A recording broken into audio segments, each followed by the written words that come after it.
Hello. Hi, everybody. Long time, no live section. Long time, no Ask Leah Precious. Happy new month, everybody. How was the month of February? The love month. How is everything going with all of us? Trust we are good. Okay, so once it's 12 on the dot, I will just start. Uh, oh, I mean, 2 on the dot. Apologies, I couldn't come on live by 12 as expected. Uh, as usual, I was caught up in Lagos traffic. I had to quickly go do something, and I was thinking that I would be done before 12. For where I passed 12, I was still stuck in traffic. I had not even gotten to where I was going to. Hi, guys. Hello, dear friends. How are you guys doing? It's the very first day in the month of March 2024. It's good to be alive. It's good to just be alive, irrespective. So, how has everything been with everybody? How was last month? How is this month? What are we looking at? What is our hope? What is our aspiration? What are we pregnant with? What are we giving birth to in this new month? So welcome again to the month of March, the Women's Month. This month is especially for us women. It's our International Women's Month, and we are going to be celebrating it in grand style. We will not let the men breathe. Okay, everyone. Good afternoon. Welcome to Actually a Precious Friday. It's a time in which I come live to talk on something or to answer a particular question that has been asked. Maybe somebody asked in my DM, or somebody dropped it as a comment, or somebody came to my WhatsApp channel and the person asked. So I take every day, one day in a week, that is every Friday by 12 noon West African time, to respond to a particular question or just talk about something that have been asked in the time past. So welcome to the fifth edition for 2024. This ordinarily ought to be like the 10th or 11th edition, but throughout the month of February, I just couldn't bring myself to come live to do anything live section, so I apologize. So for those of you that do not know me or have not met me before or have just seen some of my content and you're just wondering who is this lady, okay, my name is Precious Toju, aka the Structure Lady, aka Queen of Debt Recovery. I'm a debt recovery lawyer, insolvency practitioner, a credit risk analyst, and an attorney mediator. So basically what I do is to help companies and finance providers fix debt issues and avoid credit risk in business. Okay. And so the aim of all that I do, my end goal is to help SME CEOs independently tackle debt issues, teach them how to independently tackle debt issues, and help finance providers, avoid credit risks that could lead to bad debts in business. I do all of this through my legal services, legal training, and coaching programs. So basically, I'm a debt recovery and credit risk coach as well. So today I am going to be talking about five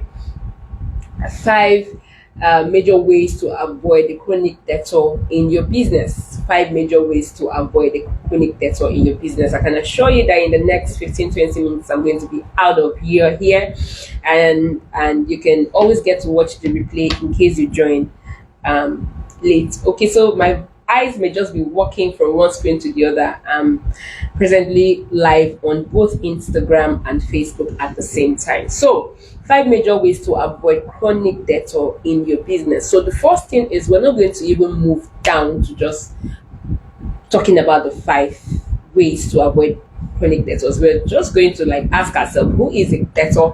Who is a chronic debtor? So before I get to that, I want to say that there is something that is called mind shift when it comes to business, and sometimes the market's been very competitive, and The need to keep your business booming as an entrepreneur, a CEO, or a business person is one of the reasons which people find it very difficult to deal with chronic debtors. So probably we don't really understand or know who a chronic debtor is. So I'm going to shed more light on that so that you can have a better understanding, a background understanding of what I'm talking about and where I am going to.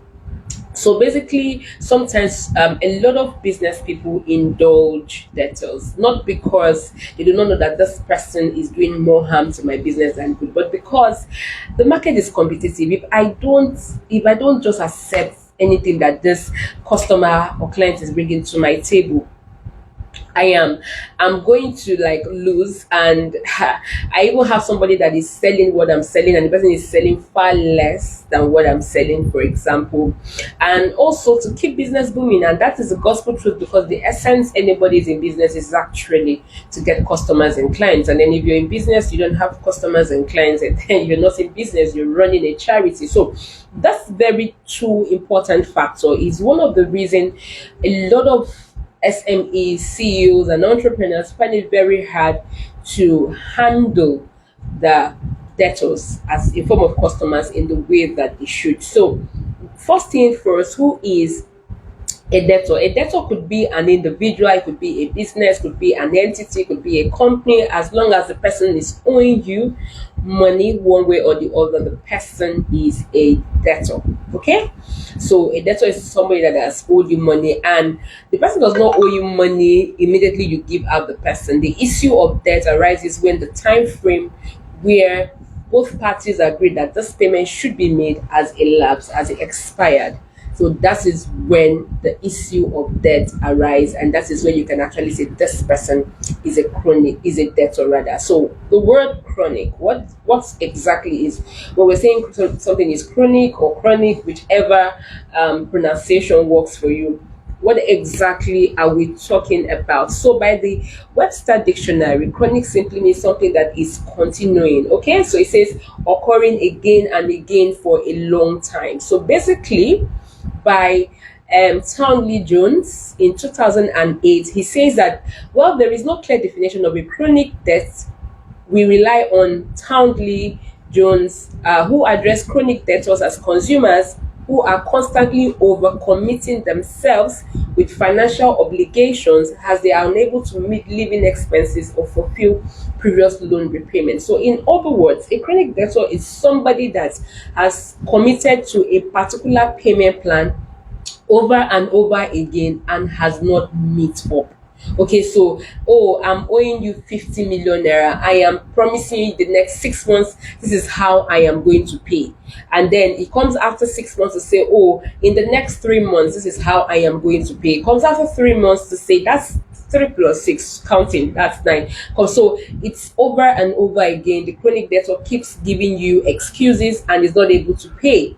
Okay, or the person takes goods, and before you can actually get your money from him or her, it's always a tug of war.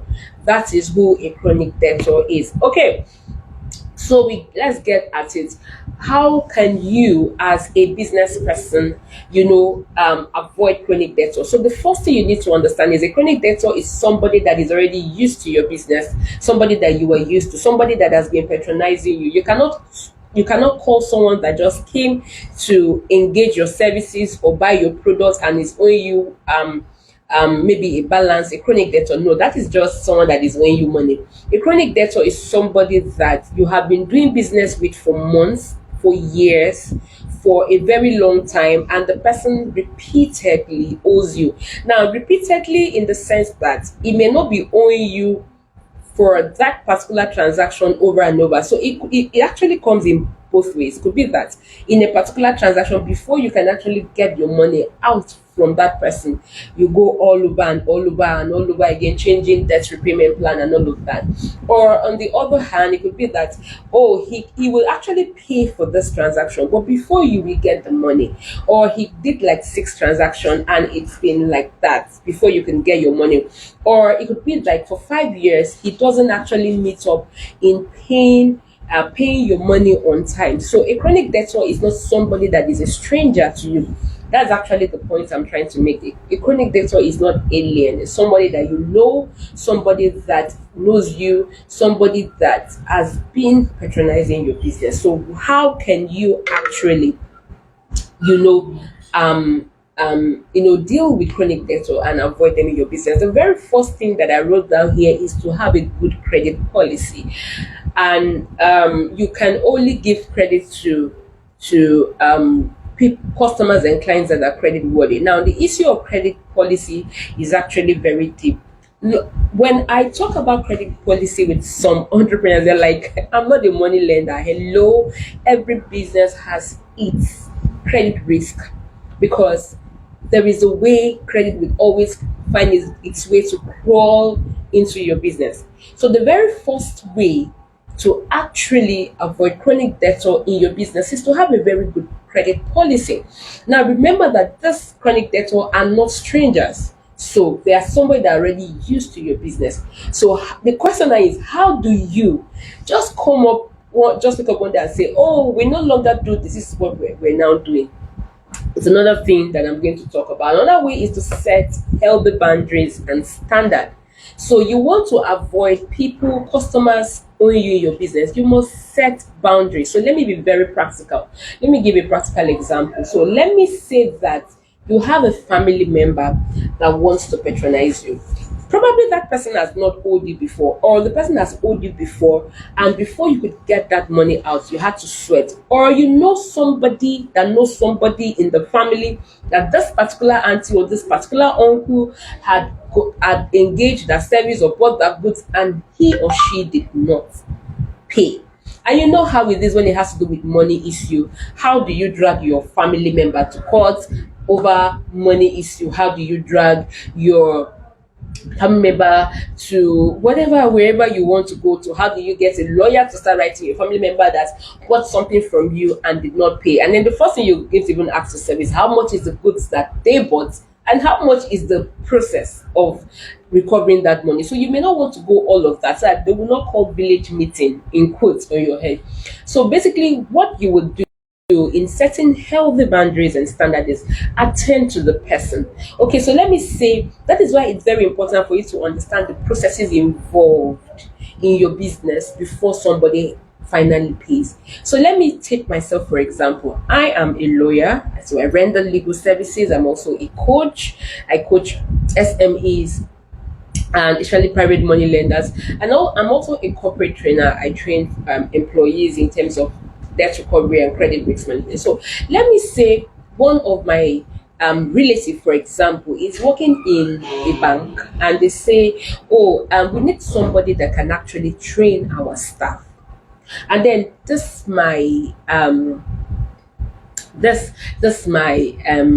my relative thought of me and say, oh, I have a very good lawyer that she can really train and all of that. And then the boss say, oh, we want you to use your influence and do this, do that. And then maybe, let me say for example, maybe a training section is about 1.5 million, so use your influence. And I say, okay, let me give a discount of 20%, and let's now say everything will boil down to 1.2 million for the training.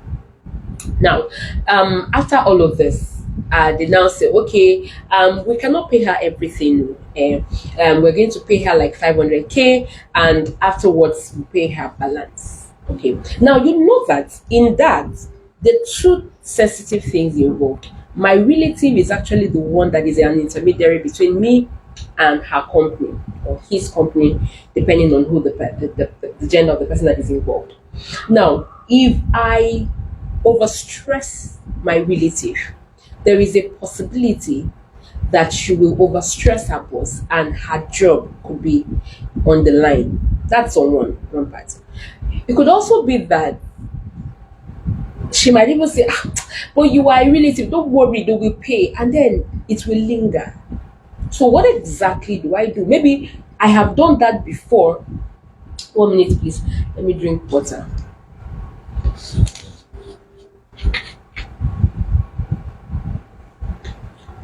So maybe I've done that before for her, and before I could get my money, or I never got the balance, or I did it for a relative and it was the same story. So how do I avoid this? how do I avoid this kind of situation in this particular transaction? So I'm going to attend to the boss, I'm going to attend to her, I'm going to do all the what's this thing called, all the interactions, and we are going to agree on what I'm to be paid. Okay, even that agreement or payment is another thing entirely, how you would do it.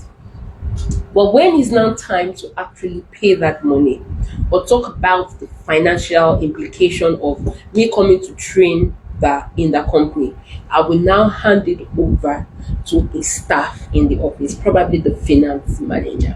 So by that way, my relative cannot say I did not attend to her, because I actually did attend to her. I even had meeting with her and the boss. But when it's time to actually talk about the financial implication, I will redirect them to the person that is in charge. Even if you don't have, for that particular transaction, get somebody.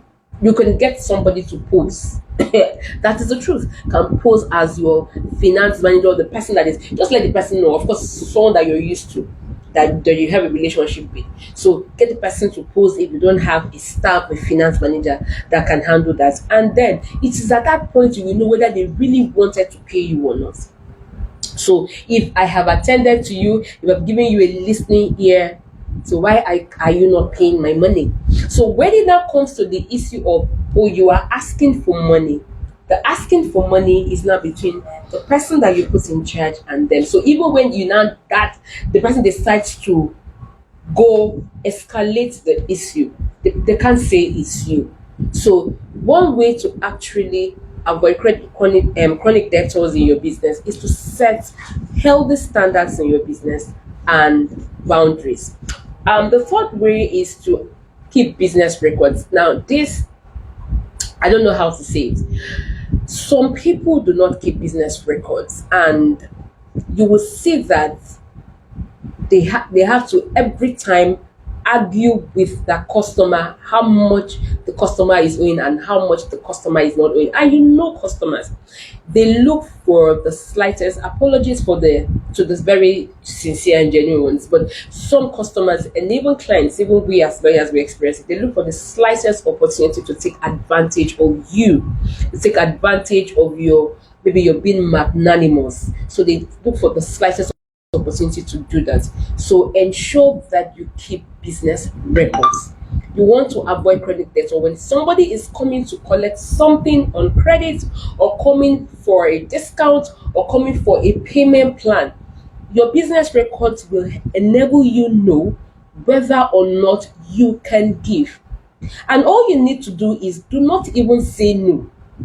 Because you have a business record, you do an overview and you give the person that because of this, we cannot oblige you with your credit request or with your several payment plan requests. It's as simple as that. But when you do not keep business records, you are now saying, it's like you collected goods 3 years ago and you did not pay that money, you didn't finish paying, or you paid anyhow. But it was like, no, I paid once, or I paid only twice, and I paid that 10 million twice. No, it's a back and forth. But when you have adequate credit record, you don't business record, you don't even need to go beat around the bush or just be talking. You just do a report and give the person. So you want to avoid chronic debtors in your business. Please keep business records.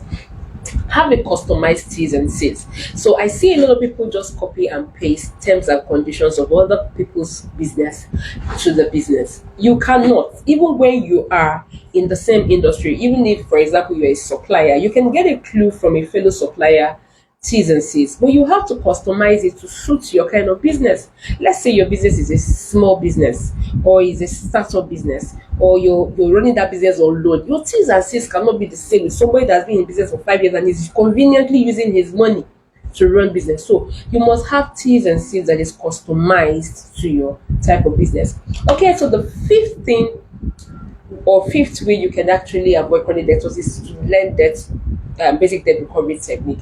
So I say this all the time, people do not understand. So when you learn how to solve a problem, you will learn how to put structures in place to avoid that problem. You want to avoid chronic debtors, you will see the signal, you will know that tactics, And one of the ways to actually know it is to learn basic debt recovery techniques. So you want to avoid chronic debtors in your business. Please learn basic debt recovery techniques. It's even a must these days, especially for SMEs. I keep saying if the big banks and the big companies can actually learn debt recovery, engage we to train their staff on the recovery. I don't know why SMEs cannot or will not learn basic debt recovery techniques. So lastly, okay, that's the last one. So I'm going to give you guys two bonus. Don't be seen as running a one-man business. So this is very important. Even when you are running a one-man business, there's a place for starting small and there's a place for growth. So even when you are seen, even when you are running a one-man business, do not be seen as running a one-man business. So running a one-man business and seen as running a one-man business are two different things. I talk about you, for example, engaging somebody as a finance manager or engaging somebody to pose as a finance manager, because I know they have nothing to lose. The money is going to be paid into your business account. So you want to avoid chronic debtors. Do not be seen as running a one-man business, even when you are running a one-man business. Another thing is, don't be desperate to sell or engage. See, this one, I will have to do a different video or do a different training on that. You see, the urge to sell your products and then you just carry them and give to people that you know inside of you that will owe you over and over again cannot be overemphasized. So somebody once told me, "Oh, Lawyer Precious, if I don't discard this goods, it is that perishable. If they spoil within my in my custody, I won't get anybody to buy it." I totally agree with you, but there is a place for being proactive, and there is a place for being desperate.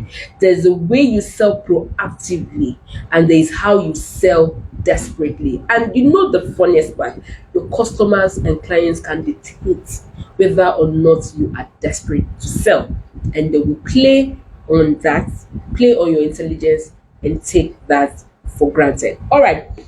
So the major problem about avoiding chronic debtors is actually, let me read what I wrote down here, that the problem with handling chronic debtors who may be regular customers or may have been referred or have even been referring customers to you and even have been sticking around with you is actually how to lay them off, or totally chase them away. Okay, so when you have customers that have practically started that business with you, they were your first set of customers. You can even call them founders and owners in equity. They knew the business, they knew when you started, they even referred customers and clients to you. They stick around with you even when they had other options. You get. They also personally grew as your business was growing. The truth is, it's actually very hard to to actually avoid this kind of chronic and the chronic debtors, to actually avoid it. And sometimes we even allow them, we permit them to owe us because of the favors they've done in the time past. See, there is a psychology in business that you need to understand, and it's not something I want to discuss here because my time is fast spent, but you need to understand that business grows, and as you grow, policies of your business must change, and your customers and clients must also know whether they started the business with you or they did not start the business with you. Now, the idea is not to look as if you are too big or you're chasing away your customers. The idea is to build the structures in place, to build a standard for your business, to set processes for your business, to be strategic in your business, that you do not need to tell them that your business can no longer take them. Your system and the structures you have put in place will automatically push them out. All right. So how do you tackle this? Between not looking as if you're chasing away your long-time customers who are chronic debtors and actually building a business that is debt-free. Now, that is one of the things you're going to be learning in the Debt to Cashflow workshop. I am hosting a live workshop for 3 consecutive days, where I'm going to be teaching you how to move your business, how to reposition your business activities and move it from debt to cash flow. And I did a video on, have I done that video? I'm yet to do the video. the cash flow and debt, which one is most important? It's something that you really need to understand. So who exactly is debt to cash flow workshop for? Those with business debt issues. So if you have personal issues, debt issues, the workshop is not for you. The workshop is strictly for businesses, companies, CEOs that have debt issues. It's also for CEOs of financially distressed company. So financially distressed company could be that you cannot meet up with your financial obligation. You cannot even pay your staff. You cannot pay basic utility bills. You cannot even afford to pay your rent. Not to talk of to pay people that are owing. It could be that maybe because people are owing you, or because you are owing, or because your business is not, there's no cash flow in your business. So if there's no cash flow, how do you even do anything? Not to talk of profit.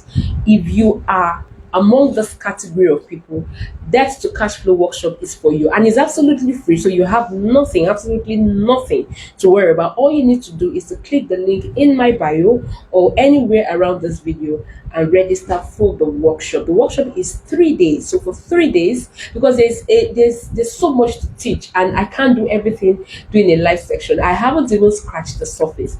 But in this workshop, it's gonna be minimum of 2 hours intensive training, and it's actually free. Now, I have a lot of things to say here, but I'm going to round up by saying, why is this workshop a big deal? This is the only workshop I'm going to be holding this year.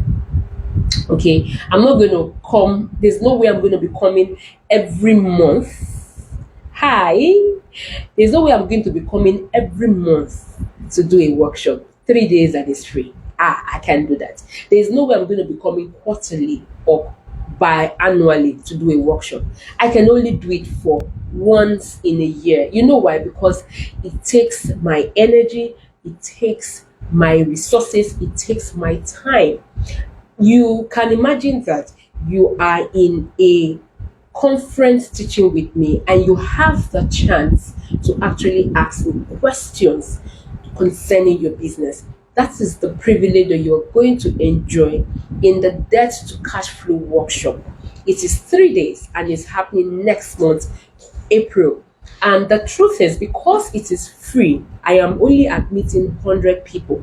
I'm not taking more than 100 people. So once it's filled up to 100, you might have to be in that wait list till next year. So if I were you, I would click the link in my bio and register for Debt to Cash Flow workshop with me. And I will see you in my next Ask for Your Precious Life section. For those of you that are just joining me, you're welcome. Unfortunately, I am done. Please watch the replay. Thank you for your time. If you have any question concerning what I have discussed today, which is how to avoid chronic debtors in your business, please drop the question in the comment section. Who knows? Your question might be the next question I may be talking about in the next Ask for Your Precious Friday. Thank you. God bless you, and a happy new month once again. Bye bye.